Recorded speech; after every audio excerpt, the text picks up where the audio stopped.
เจ้าสบายดีสบายดีสบายดีสบายดีสบายดีสบายดีพบกันอีกแล้วในคลิปที่2เนาะซึ่งคลิปตอนสุดแล้วเราพูดแล้วว่ากองทุนกองเนาะมื้อนี้จะมาเสนอที่จังทิมถ่ายไปแล้วบางคลิปตลอดก็มันจะมาเป่าแคนหรือเป่าปีเอาตัวใดก่อนกัจจิว่าเรื่องกัจจะเอาปีก่อนเอาปีก่อนเป่าปีก่อนปีนี่เป็นปีผู้ไทยเนาะปีก็คุยต่างกันบ่ลงลึกเลยจ้ะปีเนาะส่วนหลายปีแต่ว่าปีนี้มันก็สิมีของแต่ละเผ่าพันธุ์ที่แตกต่างกันไปนะแต่ว่าปีผู้ไทยนี่มันก็ว่าแม่นคนผู้ไทยเฮ็ดประดิษฐ์ขึ้นมาในเบื้องต้นหันเขาเจ้าประดิษฐ์ขึ้นมาจากปีต่อเฟืองก็คือยามนี่แหละเดือน11นี่แหละเกี่ยวเข้ามาอย่างนั้นเนาะเวลาพักเกี่ยวเมื่อแล้วตอนนี้ว่าบุญเองก็เคยเฮ็ดตัดต่อเฟืองมาแล้วก็เอาเกี่ยวฟาดแล้วก็เฮ็ดเป็นรีบขึ้นมาแล้วก็เป่าแล้วก็เจาะมือเป็นสามปกติเนาะอันนั้นปีต่อเฟืองก็ว่าปีธรรมชาติที่ว่ามันอยู่ได้แต่มือนึง2มือมันยาวเราก็ใส่ดังนั้นแหละสร้างบูหานเขาเจ้าจึงมาแปะหูเพื่อให้ทันปีตอนนั้นมันอยู่ได้ถึงเขาต้องได้คิดคนไม่ปองกับคือไม่นะนี่ยังไม่ชอบไม่ทางไม่สารพัดแข็งคือประมาณให้เป็นปีกับตัวที่ไม่ได้ใส่ได้ผลเนาะก็คือที่เป็นปัจจุบันครับความจริงปีผู้ไทยหันเขาว่าเป็นหนึ่งในมโหรีอันนั้นนะ8อย่างที่ผสมผสานแต่ว่าใส่ต่างกันคือว่าไปวังตะกี้นี่มันสลับมโหรีสลับใส่ในงานบุญใหญ่ที่ว่ามีมหาชนกับขึ้นไปพร้อมหลังขึ้นต่อไปแต่วันนี้ปีผู้ไทยนี่ใส่ก่อนหลายส่วนหลายก็เป็นใส่ในงานบุญประเภทอันน้อยๆที่เป็นการครบงานต่างๆคือเป็นบาร์งานบุญต่างๆโดยงานบุญของบุญงานบุญต่างๆนะอันนี้มันใส่ประกอบสำหรับแขนของสิ่งเวลาสร้างประมาณนี้อันนี้มันปีตัวนี้มันใช้สำหรับเวลางานบุญส่วนใหญ่มันอยู่กับบริเวณแคบนะเขาก็สลับหมอรับงานเขาก็ใช้ปีแขนของสร้างประมาณนี้แล้วก็ปีนี้มีหลายจังหวัดปกติปีแท้ๆแล้วก็มันก็สิมีอันเขาว่าเสียงธรรมชาติมันก็จะเป็นเขาคือดูหลักสูตรปัจจุบันสมัยใหม่นี่เขาก็เอาเข้าในหลักสูตรของสากลก็คือเราเรียนฟาโซลาตินก็เสียงของดนตรีสากลทั่วไปปกติคือว่าซึ่งซับเขาเลยเนาะเข้ากับดนตรีสากลนั่นแหละแต่ว่าความเป็นธรรมชาติมันดีกว่าดนตรีสากลแล้วเพียงคำว่าธรรมชาติเขาก็เฮ็ดไปตามของเขาแต่สร้างดนตรีหรือว่าโมลีสมัยใหม่ก็เอาเสียงตัวนี้ตามให้มันเป็นระบบสากลพกเสียงเก็บเสียงที่เราทำก็มาทีละของนี้เนาะคือตัวอย่างปีอยู่ในนิทีโซให้บนอันนี้ขออนุญาตนะถึงดรไทยชิดยันวงศ์ครับคุณเจ้าหมอแกนหมอคนลาวเจ้าคนจะสำนานเพื่อนว่าปีของลาวเป็นตั้งเดิมก็ได้มันจะมีอยู่6 1 2 3 4 5 6เนาะมี6เสียง6นี้ปีแต่ก็แล้วก็การเป่าการชุบเพื่อแต่เขาจะ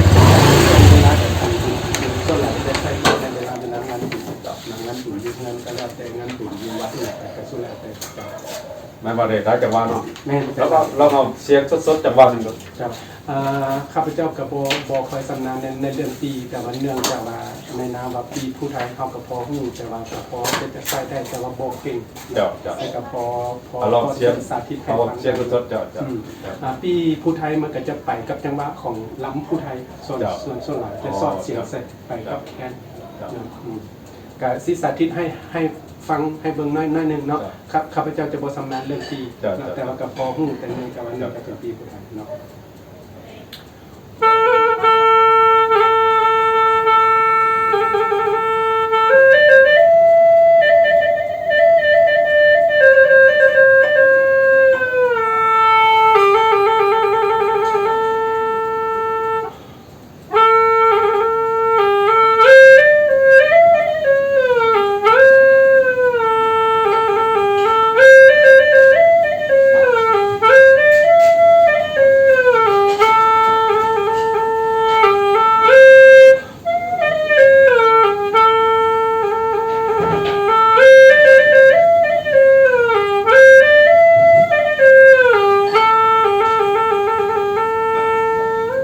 พ่อมาฆ่าพ่อนั่งกับพ่อมุ่งไวท่านไก่จิ้มไก่ใครไก่แน่ใดกันแล้วเต้นะเขาเรียกได้ห่วงงอนงอนสอนก้อนซิเมอร์ดิ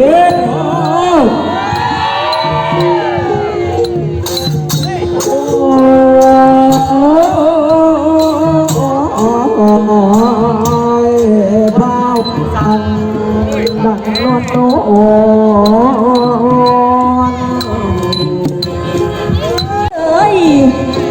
าวหมอลำนี้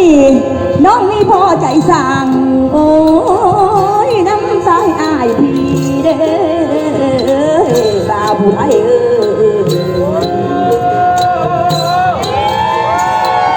นี่แล้วยันใจโนบักอายยันใจน้ำหลักอายคงคืนอันคือดังเธอเก่าหอนั่นแล้วบ่าวผู้ไทย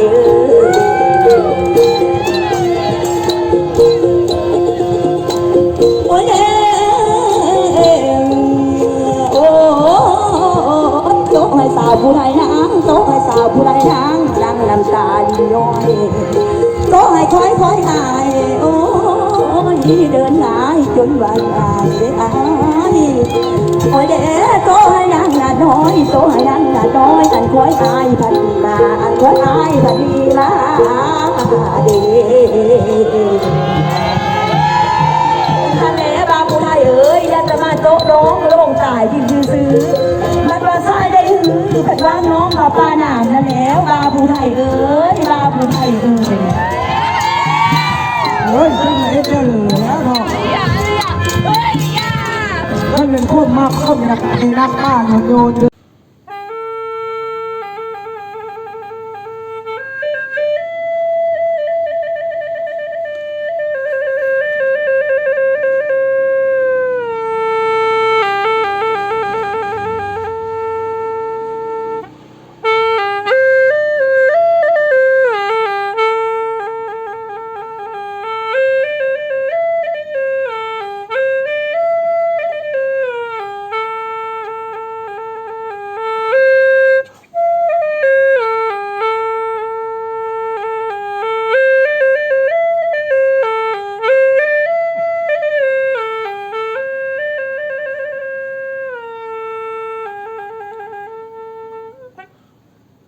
โอ้ แต่ลักมันก็จะมีอยู่ประมาณ2เสียงนี่แหละมาก็ว่าเสียงขึ้นเสียงลงเสียงทุ่มเสียงแหลมเนาะแล้วมันก็จะไปตามกับจังหวะแคนก็เฮาก็ประสานเสียงกับจังหวะแคนกันมันจะขึ้นลงเนี่ยมันลักก็จะมีแค่2 ได้ยินเสียงปีนี่คิดฮอดดรไทยธีรวงศ์ที่ว่าได้ยินทะเบียนเพิ่นไปเป่าอยู่ส่วนไทยเนาะ แม่น โอ้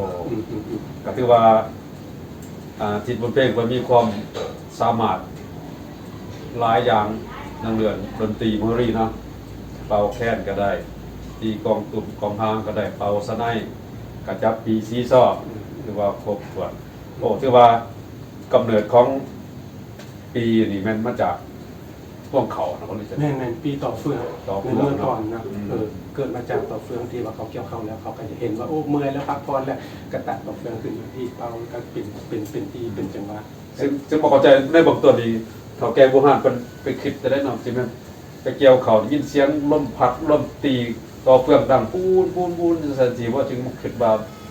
เป็นปีเห็นยังขึ้นมาหรือว่าจังจะอะไรวะ มันน่าจะเป็น ความเกิดอะไรวะ แม่นอันตัวนี้เขากับบุ้งว่าต้นกำเนิดให้มันเกิดตอนไหนนะถ้าคือว่าท่านผู้ชมหรือว่าท่านไหนของกษาท่านไหนตื่นก็ได้เนาะข้าพเจ้าเราวาดภาพว่าเนื่องจากว่าในสมัยเก่าเนาะเวลาเกี่ยวเข้าแล้วล่ะเพิ่นอาจจะเมื่อยพักผ่อนนอนอยู่ลิ้นคันแทงน้าอ้อยแต่บางเอิญวันนั้นเองต่อเฟื่องมันสูงมันยาวตันมาลิ้นก็อาจจะป้าเอาเกี่ยวป้าแล้วก็เห็นเป็นลิ้นขึ้นมาจากทางเป่าลิ้นก็อาจจะป้าเป็นหูเสียงนึงป้าเป็นหูเสียง2คือมีเสียงกลางแล้วป้าเป็นหูอีก3เสียงส่วนที่หลังก็จะมีแค่3เสียงก็เป็นปีของตัวนึงคือว่ามันเกิดจากการจินตนาการของคนเป็นเก่า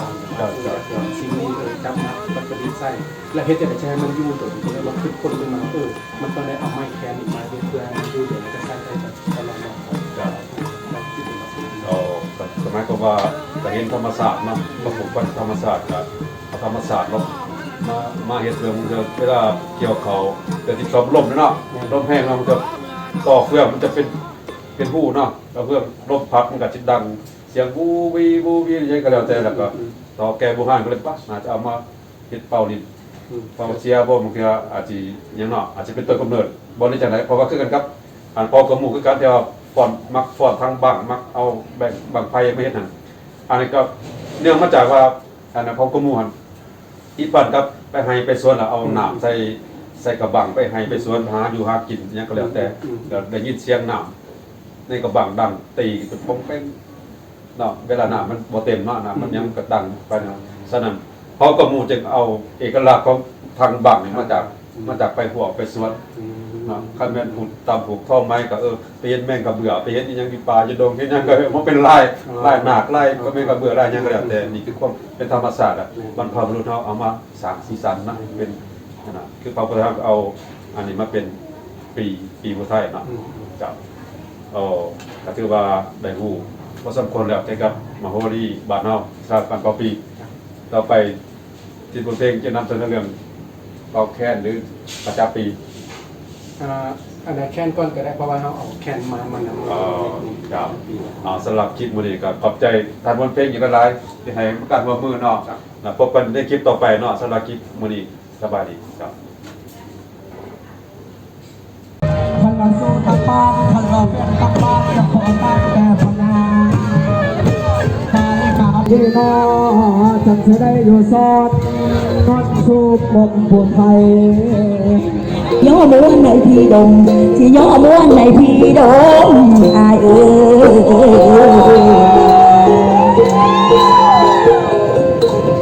นี่แล้วจะว่าบาผู้ไทยนั่นแหละอายให้ปลาแม่อายผัดปลาบ่ได้แสงอะไรยังลูกฉันบ่อายมันตายลูกอายกับปากบ่ได้อาศัยคนอีแม่มันอาศัยคนอีแม่มันบ่ได้